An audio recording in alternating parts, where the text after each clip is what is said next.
E para një lista e hapur ka të bëjë me konceptin e konkurrencës dhe të garës. Ato që s'pranojnë listën e hapur, domethënë nuk pranojnë një element thelbësor të demokracisë. Një. E dyta fakti që Berisha, Basha, Rama, Meta janë pjesë e një establishmenti të krijuar ka kohë. Thelbi i këtij koalicioni është kundra këtyre modeleve që kanë qenë deri sot në politikë. Dhe e treta është qëndrimi me drejtsinë. Sepse në momentin që një drejtësi vepron. Pra dhe ju hyni tek ato partite, ato forca politike që jeni pro drejtësisë dhe pro spakut. Normal. Po them. Në kundërshtim me PD-n dhe PS-n, që secila ka retorikën e vet. Ka retorikën edhe kundërshtitë e vet. Fushata drejt për drejt e jona ka të bëjë njerëz pari me sistemin politiko-ekonomik që kanë ndërtuar këta. Ti kundërvihesh ti sistemi politik-ekonomik, do të thotë që të kesh kurajën. Pse? Në anë aspektin ekonomik ne e kemi cilësuar këtë si një ekonomi të kapur nga oligarkia mafioze.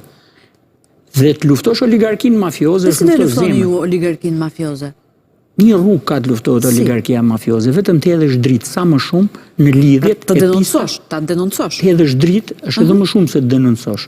Në vazhdimsi tregosh që kjo oligarki që furnizon me karburant gjithë establishmentin e sotëm, politik duhet godit.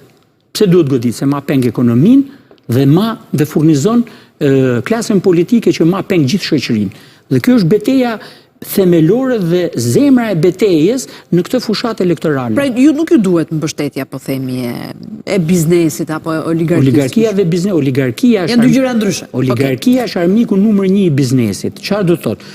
Oligarkia është pikërisht ajo pjesë e biznesit që e ka kap gjithë ekonominë dhe nuk e le të zhvillohet. Oligarkia është ajo pjesë nëpërmjet cilës në ekonominë shqiptare implementohen lekët e pista që ja marrin frymën biznesit ndershëm, kryesisht edhe biznesit madh. Bizneset janë bërë pjesë bizneset janë bërë pjesë e një sistemi ku mbijetojnë, por nuk mund të zhvillohen. Dhe nëse ne flasim për gjitha gjëra tjera që kanë të bëjnë me zhvillim, me pensionet, me pagat, me arsimin, me shëndetësinë, pa u ndërtu, pa u fitu një betejë e tillë, kurse si nuk mund të ketë progres në ekonomi, nuk mund të ketë progres në fushat e tjera të jetës.